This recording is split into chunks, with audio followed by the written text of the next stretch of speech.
Three.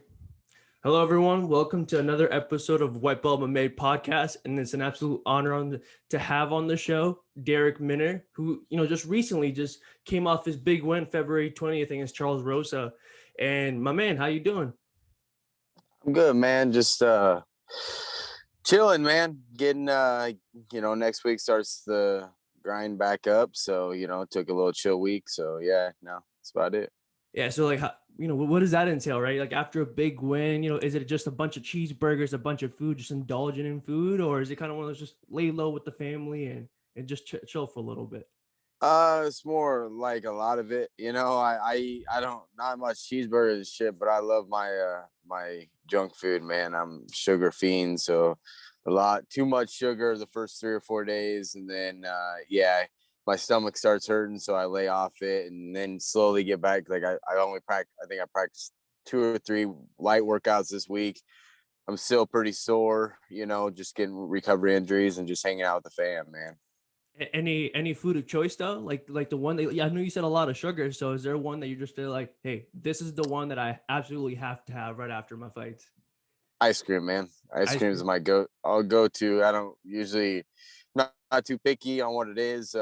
Like right after the fight, that night I went down the lobby, grabbed a Klondike bar and a Eclair bar, and crazy enough, I left the damn Eclair bar. I was pretty upset about that. I was gonna have it for breakfast, but I left it, and then my teammates end up being in the same hotel the next week, so they actually ate it. So Yeah, that's well, good though. there you go.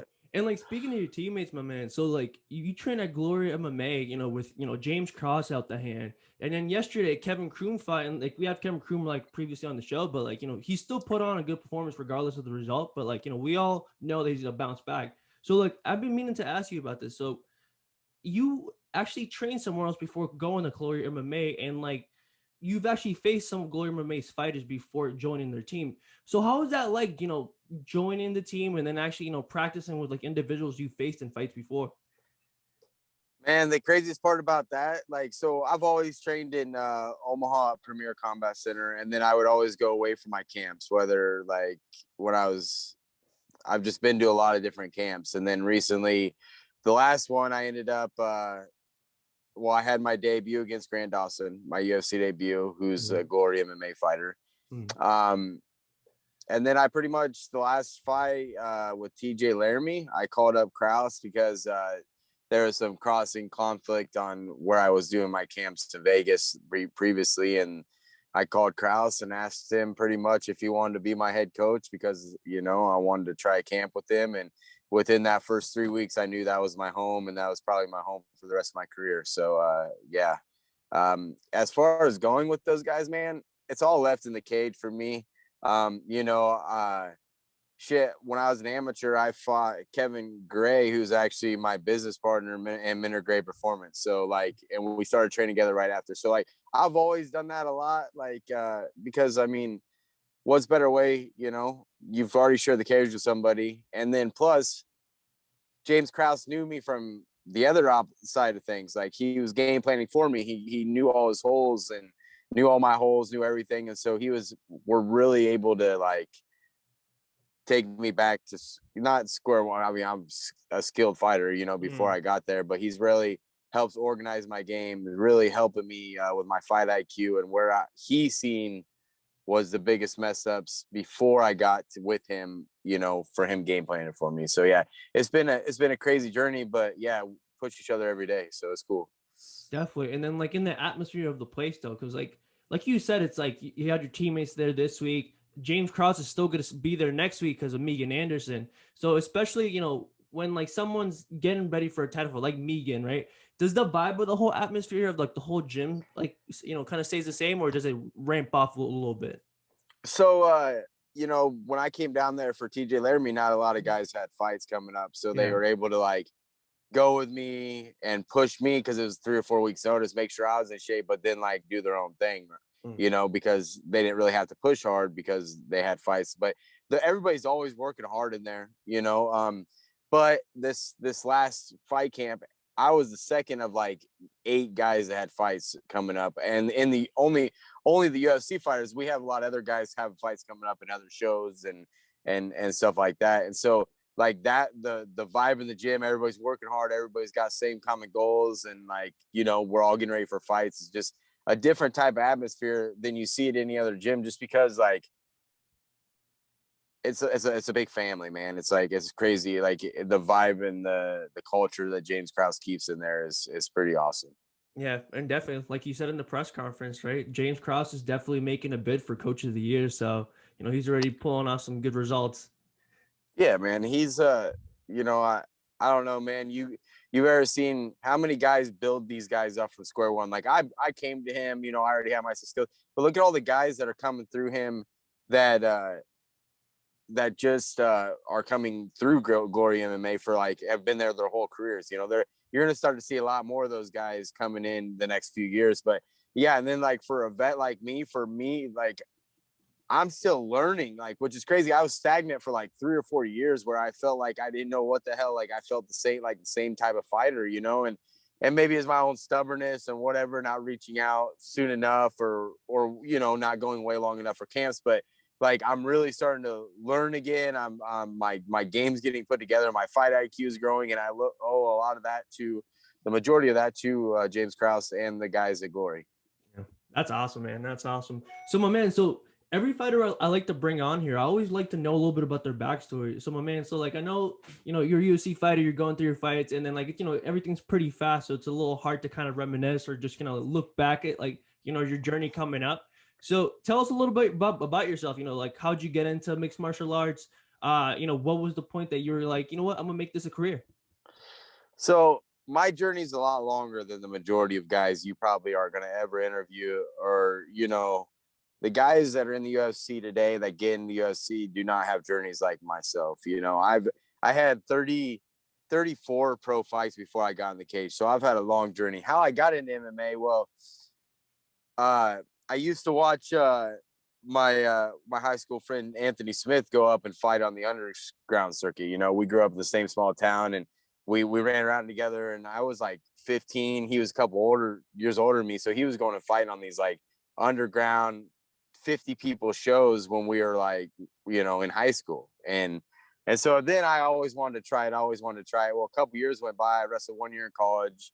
And I like, after, one of my random friends was like, yeah, I think I'm gonna go fight in South Dakota. And I was like, shit, I'll go fight, you know, like I've always wanted to do it. And so me and him drove up to South Dakota, a couple hours away. And we cornered each other. Like he wasn't like necessarily a fighter anyway, or a wrestler. So it was kind of different. And then I just jumped right in there and I ended up winning. And, you know, at that point right there, I knew I wanted to chase that high at the top of the game. You know, I always knew that I wanted to, but as I grew as an amateur, you know, I got to like 12-1 or whatever, and I was like, I'm gonna make a living out of this. And that's when I was working at a co-op, which my uncle was like the head boss there, and I had to go quit on him, give him my 2 weeks. So that was rough. Oh And God. yeah, man, at that point in 2012, October 2012, I quit everything and decided that yeah, I was gonna make this a full-time gig.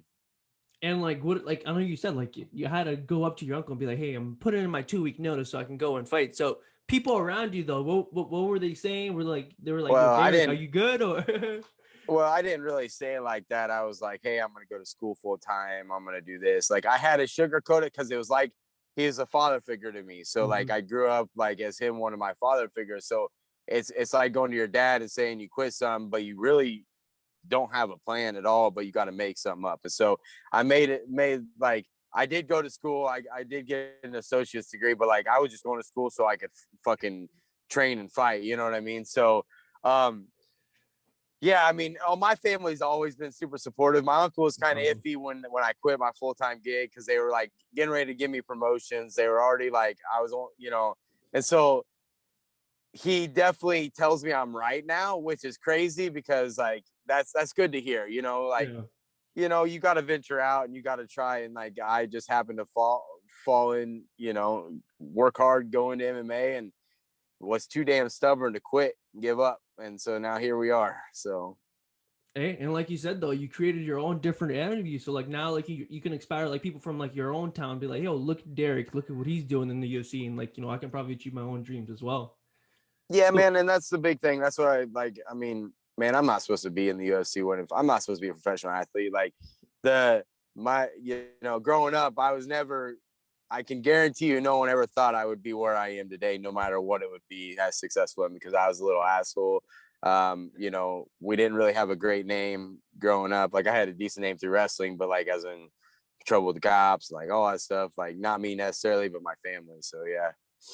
That's awesome, man. That's awesome. So like as you're coming up like in the circuit and all that, and then you finally get your shot at the Contender Series. So my man, so tell us about like once you get that call, and I know the result didn't go for you in the Contender Series, but like before that, just knowing that you're right there, like you said, you're chasing that high, you're right there at like the top of the game. How did that feel getting the call from the UFC?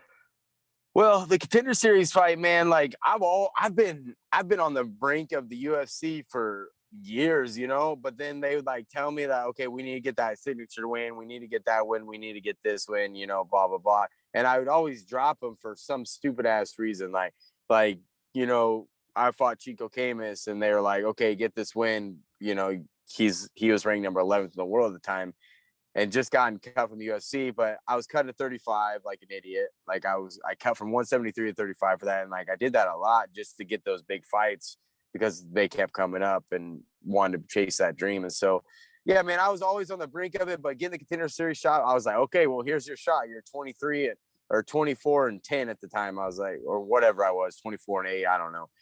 Like, here's your shot. Like, this is it. This is what, And so then, that was awesome, but then I lost, and like a guy that is 24 and whatever I was, or 20, 22, whatever I was at that time. That was devastating, man. Like I put on a show, like I went out there and I did what I swung, and it's probably why I'm in the UFC now is because they know I'm excited. I was putting it on Herbert Burns, and if I was with James Krause at the time, I would beat Herbert Burns just like I would beat him now for sure. So yeah, I mean, and then I get a couple wins just out of like just fighting for my managers. Like, all right, let's get a couple wins. Let's see what happens. Come on. I didn't know where I was going to go, And so now getting that call from him on 8 days notice fight Grant Dawson was the craziest thing in my life. So, yeah. Yeah. And then that fight was crazy, man. You're just throwing up guillotines after guillotines. And I'm just there like, Grant's a tough SOB because I'm like, I don't know how he got out of some of them. Man, we joke about this all the time at the gym.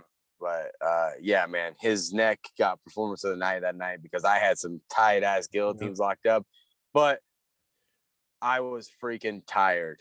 like I wasn't really like truth now. Like I can tell, like I wasn't really training because I didn't think that call was gonna come. Like especially at that moment, like I didn't think it was gonna come, and it just so happens on 7 days notice, my manager calls. He's like, "Well, we're in. Let's go." And I'm like, "Oh shit." So yeah, I mean, I was training, but just wasn't training for a fight. So I knew I had one round in me, and you know what? Like him getting out of those guillotines shows how tough and stubborn he is because them things were tight. Going back and look at him, but that second round I had nothing. I was like, I was so dead. You're over here like, man, why did I eat that last week and this and this and that? Yeah. But man, the next fight though, guillotine came in pretty quick against TJ Laramie. So how did that feel? Like, were you going into that fight and you were just like, I know I'm gonna put him away pretty quick, or was it one of those that you were like, let's see where the fight goes? And like you said, it was your first fight with Krause with Glory MMA. Yeah, man. Yeah. And the thing with that is, Krause is super good with game planning. He's super smart. We knew what TJ was gonna do. Like TJ's tough as hell and all that, but I knew I was gonna force him to shoot at some point because the deal is not a lot of people realize how heavy-handed I am. I think they might know now after last week, but I got some pop in my hands. I could throw, and so like those first two shots, I think TJ was like, "Whoa, what the hell?" And then I forced him to wrestle me, and like a couple of the shots up the middle and stuff like that, he dug his head in, and yeah, man, I didn't think it was gonna happen in 50 seconds, but hey, that's best case scenario. Yeah, and I think the funniest thing is like the commentary team when like while watching that fight, they were like, it's pretty funny seeing Darrick just look at like his corner and there's just no one's like, yeah, it's over. Like legitimately just jumped right in. I stuck my tongue out at James in the corner and said, because the big thing was, the big thing now is like I gotta wait on like make sure I have it. A lot of times is in my career I burnt myself out on giving up position to go for a submission, you know, and now I'm not going to do that. So I made sure it was in before I even jumped it. You know, some people were like, oh, he was this close because he was against the cage. And I was like, well, that's why I jumped to that side. So I knew that he wasn't going to be able to go nowhere, or else I would have jumped to the other side and forced him the other way. So, yeah, man, I knew I had that right as I locked it up. I got a picture, I screenshotted it where I stuck my tongue out at him and said, yeah, let's go. And he's like, all right, go then, you know? So it's like your iconic Michael Jordan logos. Like, as like Michael Jordan's going for the dunk, you're going for the guillotine. Yeah. Yeah, man. And then the next fight with Charles, I mean, like we just said right now, your last fight with Charles Rosa, and like people now know that you're heavy-handed. And then again, it's like the people that know now, as Israel Adesanya would say, they're casuals, but the people that have been watching for a while, they know.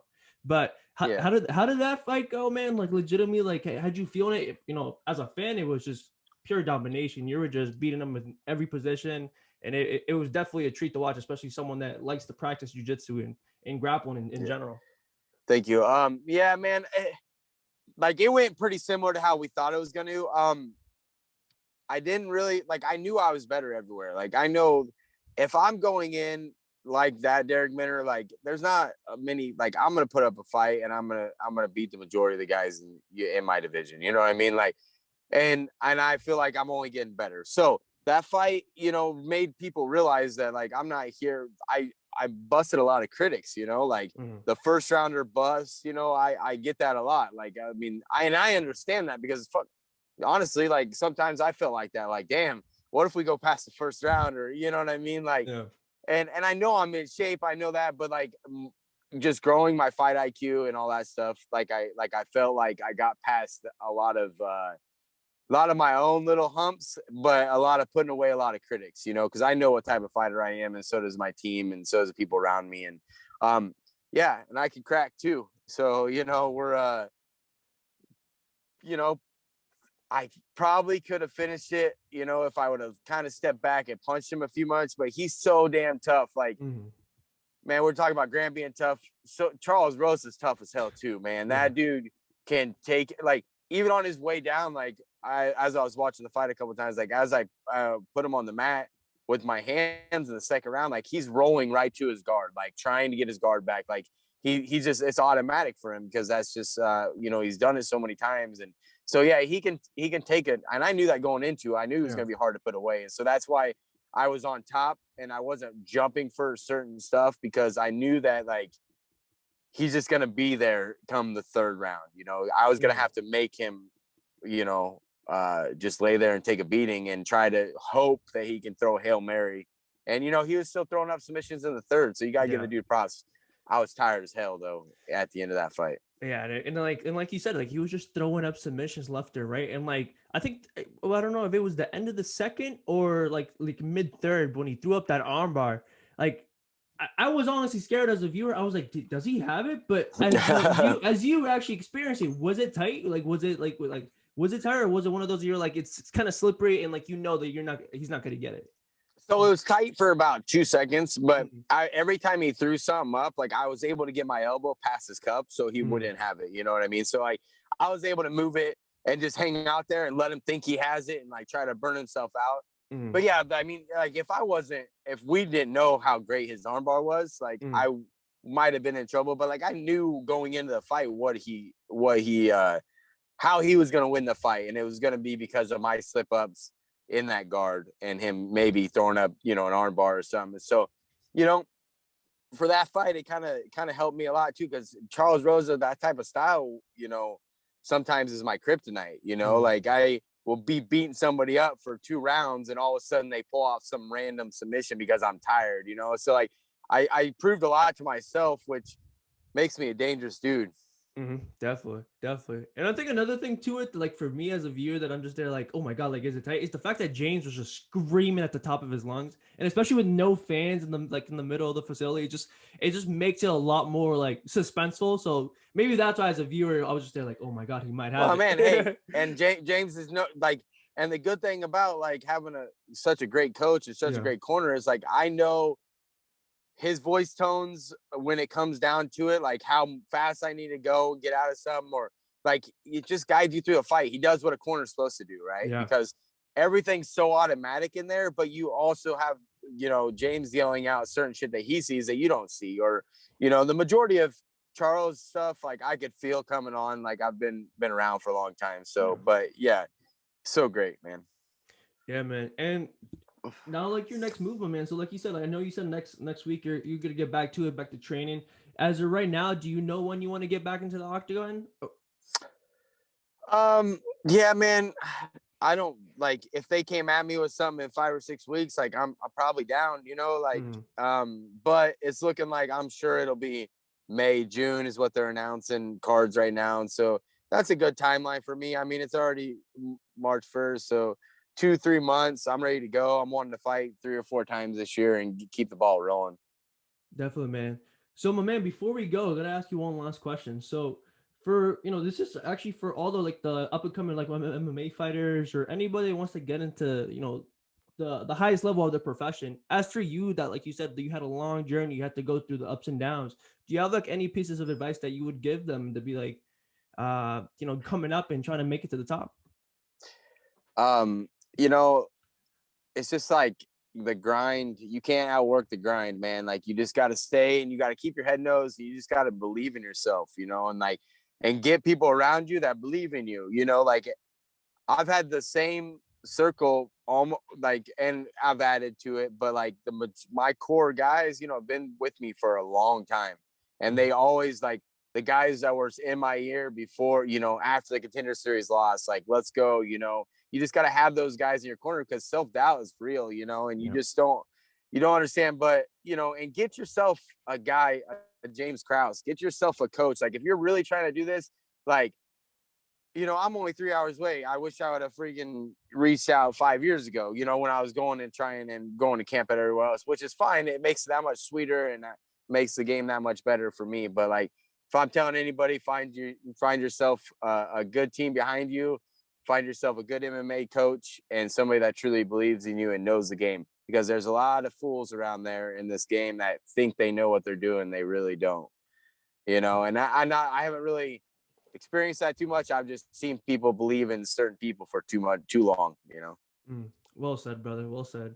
So, my man, I really appreciate the time. So, before we go, though, do you want to say your social medias, Instagram, Facebook, Twitter, whatever you have, so anybody watching this can go and follow you? Yeah, my Twitter's at Darrick Minner. My Instagram is Minner145. And, you know, thanks for everybody's support, all Team Minner, you know, riding the train because we going up. Yes, sir. Yes, sir. So, Darrick, thank you. And then thanks, to everyone, man. thank you, brother. And to everyone watching, peace.